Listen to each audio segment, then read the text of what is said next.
something. I'm waiting.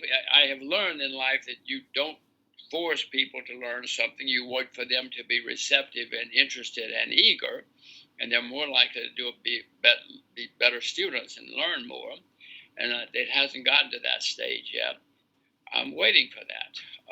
And if and when, then I'll take the next steps. I will teach them what's stocks, bonds, currency. I'll teach them all the stuff that you and I know a little bit, or that I know a little bit about anyway, and we will see what happens.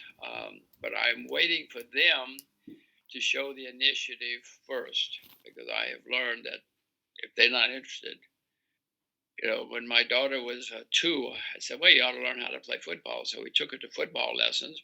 She ran away. She literally ran away from playing football with all the kids. And the next week, the coach took them out to the park and drew a line and said, "Okay, when I say go, you all run from this line to that line."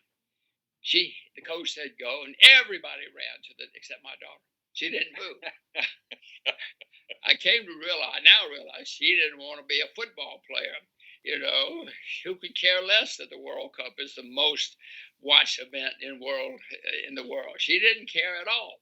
Right. She didn't want to be a football player. So I stopped pushing football on both of my daughters and one of them was better than all the boys, but she didn't want to be a football player. So I've learned not to push it until they come to me. Well, so I think the lesson there is whatever you're doing in life, you've got to be passionate about it. Well, yes, those are the most successful people. The people who do what they love normally are successful. And even if they're not successful, they're happy. So they don't care if they're not successful. Yeah, right. They don't care if Joe has more money than I do. They're happy. So they don't care. All right, Jim, I really value your time, so we'll leave it there for